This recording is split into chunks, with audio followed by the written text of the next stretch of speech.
Hello everyone, and welcome to a new vlog. I have literally been sitting and playing Hogwarts Legacy for 2.5 hours. Going into February, I didn't have anything to do. And you can see this and hear me talk about it in my January wrap-up and February goals video. I can link that in this corner and also in the description below. I talked about, I don't have anything to do in February. I wonder what I'm gonna do, if I'm gonna start planning for book 3, or if I'm gonna start writing something new or just not write anything. So I went into it thinking I'm not gonna write anything. And then I got this idea and I began filming a vlog for it and everything. I got this new book idea and well then, what was it? Like the 5th of February? I got an email with the proofreads of Gods of Rot and Ruin. So here we are. In February, I am going to edit Gods of Rot and Ruin. My deadline is the 5th of March. So I have precisely a month. And today it's the 8th of February. I'm gonna be completely honest and real with you. When I got the email, I of course was very excited because the proofreads is something that I have been looking forward to doing because it's one step forward. When you're just doing, copy edits, line edits, whatever you call them, where the bigger changes happens when you change the flow of the story or certain details about the story, those kind of changes are bigger. And when you have done that for a whole year, only that editing, I was very excited for the proofread. But then as I read the email, I understood that it's going to be a lot of work. When I read that email, I began feeling very stressed because there was more to do in the proofread than any of them had expected, than I had expected. And there is essentially also line editing in this proofreading round, but from the lens of the proofreader. So she is editing in the lens of like grammar, yes, because that is proofreads, but also readability and if the reader can understand things. So there were certain bigger things in the book, in the manuscript, that I need changing that has to do with like big descriptional things. So what I felt as soon as I opened the document was, I am not good at anything. Like, if I haven't been able to do this thing right, like up until now, all these editing rounds right, am I really good at anything? I'm not good at anything. Not the plot, not the story, not the characters, not the grammar. That is what I'm feeling. Kind of imposter syndrome like. And this is not a like boohoo me kind of situation, because I posted about this yesterday on my Instagram, just saying this is how I felt. And I feel like people reacted to it in a, like I was feeling sorry for myself, and that is not the case. I don't feel sorry for myself. I'm not sad, and I don't need any like sympathizing messages or anything. I don't need that. But I just wanted to be completely honest about it with you guys here and now, because I want to document this experience. I have documented the experience from start to finish with this book, or I will when it's being published this year. So I wanted to be completely honest on Instagram as well. It wasn't meant to be a boohoo kind of story, but it kind of ended up being like that. So I don't want to come off as that right here and now. Got a really nice message from my editor though, which was really nice. And I know a lot of other people feel like this. Some people can edit themselves really well and they don't need as much to do when it's in the hands of the editor at the publishing house. But some people, like me, need more editing and need to work more on it with professional editors and proofreaders and such. So that is just the case with this manuscript and me right now. I need to work on it a little bit more, but I feel solace in that I'm not the only one who feels like this. So on a positive note, on that day when I got it, I began editing because I was so stressed, because I knew that if I just pushed the ball and it started rolling, then I would build up that editing momentum and I would get away from those stressed, anxious feelings, because I felt like there was an anxious big cloud over my head looming over, just waiting for the moment to strike and give me a mental breakdown. So yeah, I just needed to get going, and I did. And today, like I said, it's the 8th, and I have edited a little bit. I think I'm gonna do maybe a half chapter more, because I'm taking this a bit more slow than all the other editing rounds, just because of that first reaction. I don't want to feel like that again. And it's the 8th of February. It hasn't even been a week since I got it, so I don't need to stress. I'm on the 11th chapter right now, which is good. It's a fourth of the way through the book already.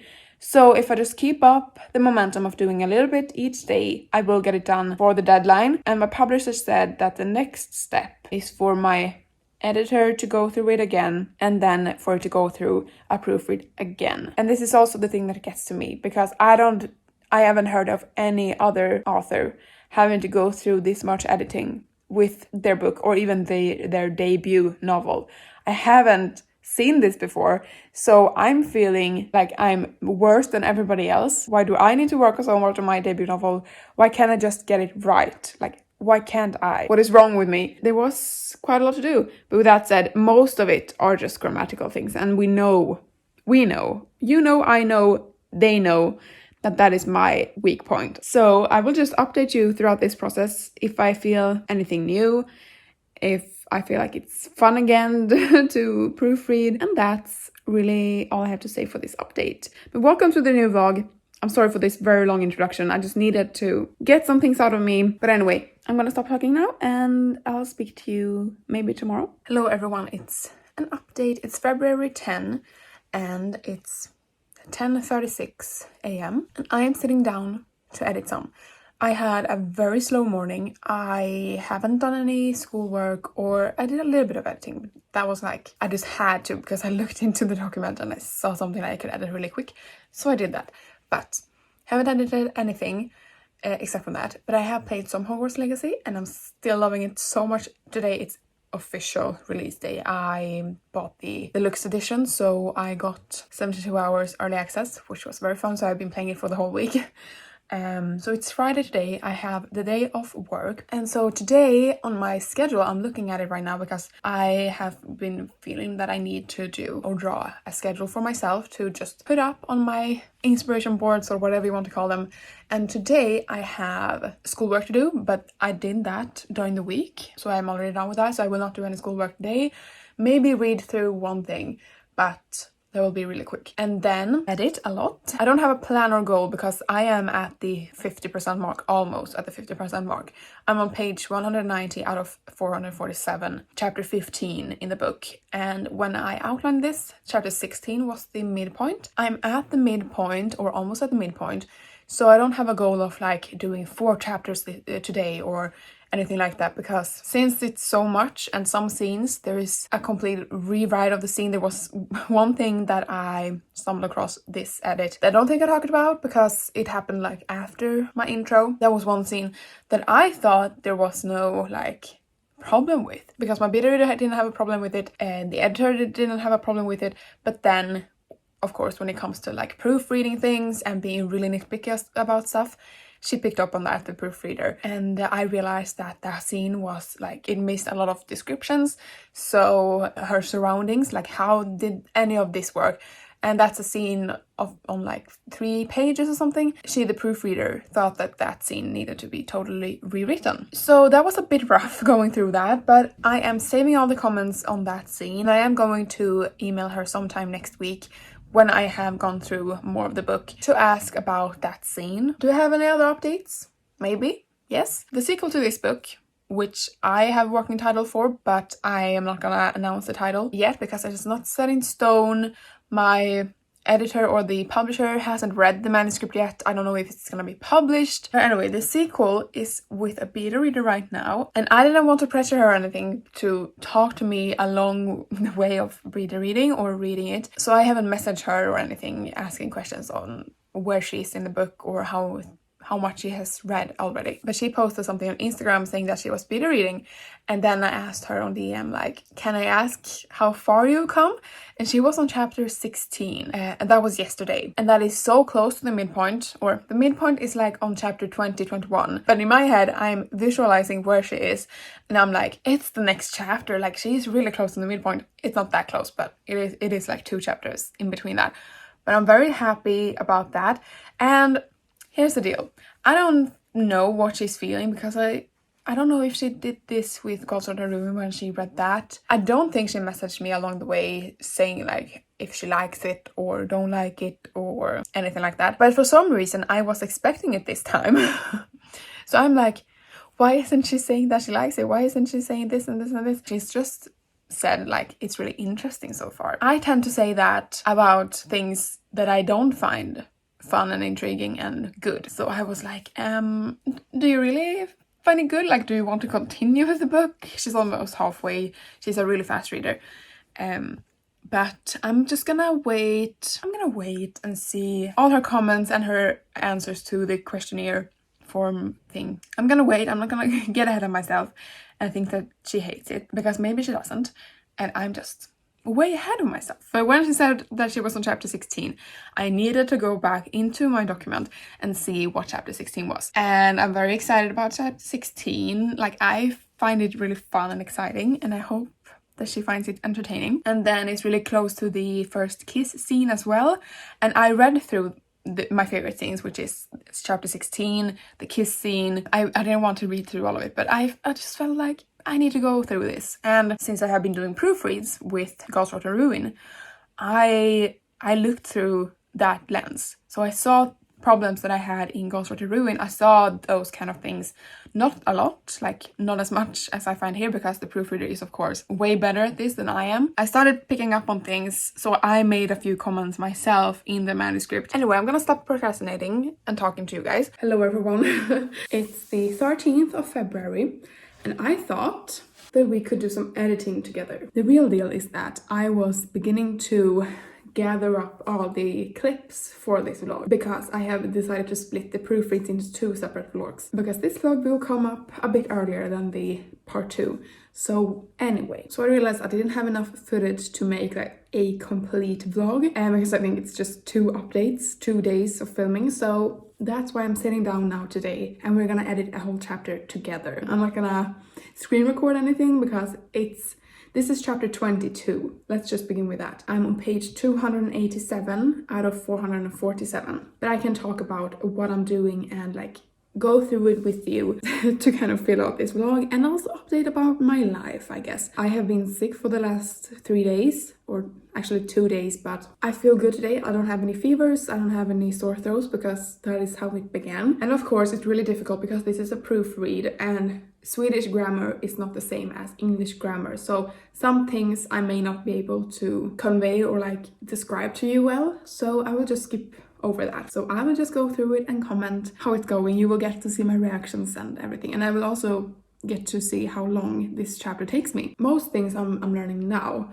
in the book are just rephrasing sentences. She's giving like examples of how I could rephrase it, and most times I go with that suggestion because it's much better and it still conveys the same emotion that I wanted to feel. And sometimes, not that often, I don't like the suggestion and I leave my own suggestion. Now I got a really simple comment that just says delete this word, and so I will delete that. A lot of times I'm realizing that this is something that I will of course learn along the way, but I have had trouble, and I think a lot of people have trouble with this as well, really knowing when you should like break for a new line. Oftentimes when it is like a dialogue, I am writing the dialogue and then maybe a dialogue tag, and then there comes description of the people or like actions, describing like mannerisms or body language, or describing something else entirely, like the inner feelings. Maybe it's just because this is like my second book that I have ever written. The first one that I have like edited at all, like edited for real for publication, I have had a hard time, or like when I wrote this, I didn't know when I should break for a new line.